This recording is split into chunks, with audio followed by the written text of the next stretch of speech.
اور دنیا بھر میں جو ہے موسمیاتی تبدیلیاں اور قدرتی آفات خطرناک صورتحال پیدا کر رہی ہیں۔ اب ایسے میں مضبوط اور محفوظ تعمیرات انسانوں کی جان اور ان کی املاک کی حفاظت کے لیے نہایت ضروری ہو چکی ہے۔ اب جدید تعمیرات میں توانائی کی بچت، ماحول دوست مواد اور پانی کے مؤثر استعمال پر زور دیا جاتا ہے، جو نہ صرف ہمارے ماحول کی ایک تو حفاظت کرتے ہیں بلکہ طویل عرصے تک اقتصادی فوائد بھی ہمیں فراہم کرتے ہیں۔ شہری جو منصوبہ بندی ہے اس میں موسمیاتی تبدیلیوں کو مد نظر رکھنا شہریوں کو محفوظ بنانا اور رہائشیوں کے لیے آرام دہ بناتا ہے۔ مضبوط اور پائیدار عمارتیں نہ صرف انسانی زندگی اور معیشت کو محفوظ رکھتی ہیں بلکہ ماحول کے لیے بھی فائدہ مند ہے۔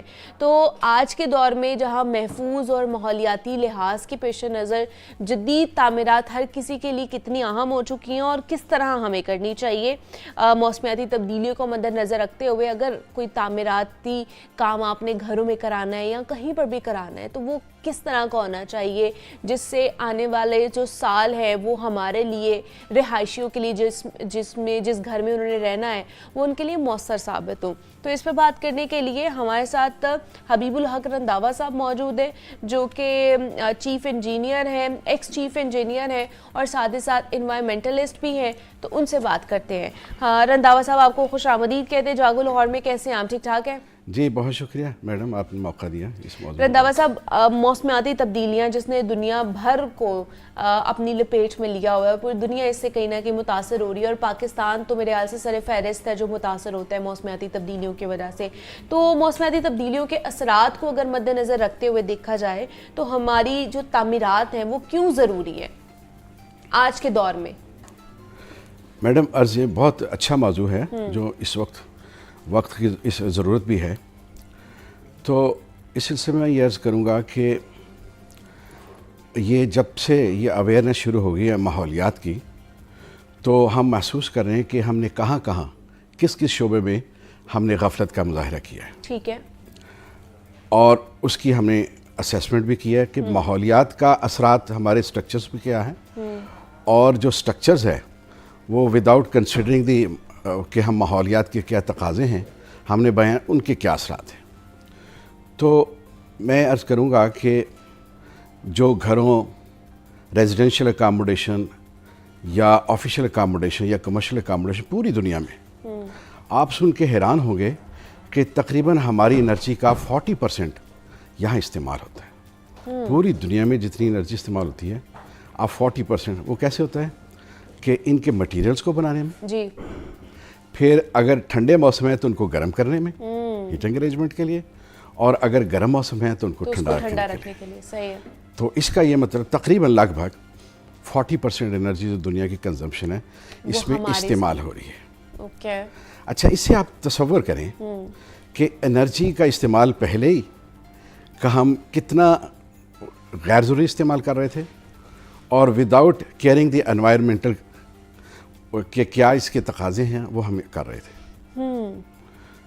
لیکن میں سمجھتا ہوں کہ اگر ہم اپنے گھروں کی ڈیزائننگ میں یا تعمیر میں ایسی سائنٹیفک اور ٹیکنیکل انپٹس لے آئیں تو ہم اس انرجی کو کم کر سکتے ہیں۔ ٹھیک ہے، کیسے کر سکتے ہیں؟ کس طرح کی انپٹ ہمیں کرنی چاہیے؟ سپوز کہ اب تو گھر بن گئے ہوئے ہیں، اب ان کا بھی تھوڑا سا بتا دیں کہ کیا کیا جا سکتا ہے جو کہ فرنشڈ ہے، جن میں لوگ رہ رہے ہیں۔ ایک ان کا بتا دو جنہوں نے اب بنانا ہے، جب بنا رہے ہوں گے تو وہ ایسی کون سی ٹیکنیکلٹیز کو مد نظر رکھیں، ایسی چیزیں کریں جس سے آنے والے دنوں میں، آنے والے سالوں میں جو اگر موسمیاتی اثرات بھی زیادہ ہوتے ہیں تو وہ اس سے محفوظ رہے۔ دیکھیے، سب سے پہلے تو ہمیں یہ کلچر تبدیل کرنا ہوگا کہ گھروں کو، ٹھیک ہے، گھروں کو اچھا ہونا چاہیے، اس کا انٹیریئر ڈیزائن اچھا ہونا چاہیے، اس کی کلر کمبینیشن اچھی ہونی چاہیے، کمفرٹیبل مٹیریلز ہونے چاہیے، لیکن یہ المیہ ہے کہ ہم نے اپنے جو گھروں کے ایکسٹیریئرز ہیں، بلڈنگ کے ایکسٹیریئر، ان کو بھی از حد بنانے، گلٹرنگ بنانے کے لیے ہماری کوشش ہوتی ہے جو کہ ریکوائرڈ نہیں ہے آج کے انوائرمنٹل دور میں۔ جب کہ اچھا، اس کے لیے دیکھیں، گھر بنانے سے سب سے جو اولین ہماری ترجیح ہونی چاہیے کہ جب ہم نے گھر بنانا ہے تو اس کی اورینٹیشن کیا ہے۔ ہم اگر اورینٹیشن ایسی طے کر لیں کہ جس سے ہمیں سولر انرجی کا میکسیمم فائدہ ہو، اگر ہم سرد ملکوں میں رہتے ہیں، اور اگر ہم گرم ملکوں میں رہتے ہیں تو ہم اس سولر سے کیسے بچ سکتے ہیں؟ میں سمجھتا ہوں اگر ہم گھر کے وہ نشاندہی جو اورینٹیشن ہے اس کی اور اس کی جو پلاٹنگ ہے اس کو ہی ہم مد نظر رکھ لیں تو ہم تقریباً 50% انرجی سے بچ سکتے ہیں. مثلاً جو گرم ممالک ہیں ان کو ہم اس کی فیسنگ ایسٹ ویسٹ کر لیں.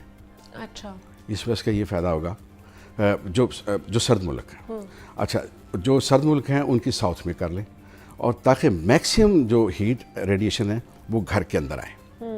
اچھا دوسرا ہم یہ کر سکتے ہیں کنسیپٹ کہ گھر کی جو مٹیریلز ہیں یا اس کی اوپننگز ہیں ان کو ہم ایسے ڈیزائن کریں جس کو آپ کسی گھر کا انویلپ کہتے ہیں اور وہ آپ کو ماس کہتے ہیں. آپ اس کو ایسے ڈیزائن کر سکتے ہیں کہ اگر گرم ملک ہیں تو وہ انرجی کو ریپیلنٹ ہو سکتے ہیں, انرجی کو اندر نہیں آنے دیتے یا انسولیشن پرووائڈ کر سکتے ہیں ایسے مٹیریل سے. اور اگر وہ سرد ملک ہیں تو آپ ایسی والز سورج کی روشنی میں بنا سکتے ہیں کہ جو ہیٹ کو ایبزارب کریں دن کے ٹائم, اور رات کے وقت ان کو کہتے ہیں ٹرامب والز, اور رات کے وقت ان میں سے آہستہ آہستہ انرجی گھر کے اندر چلی جائے.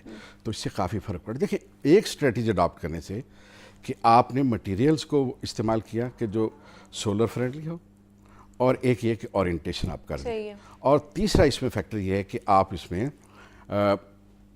کوئی اس میں انسولیشن کا اہتمام کریں. مثلا یہ انسولیشن آپ مٹیریلز کے ساتھ بھی کر سکتے ہیں اور آپ برکس کے ساتھ بھی کر سکتے ہیں ان میں گیپ دے کر.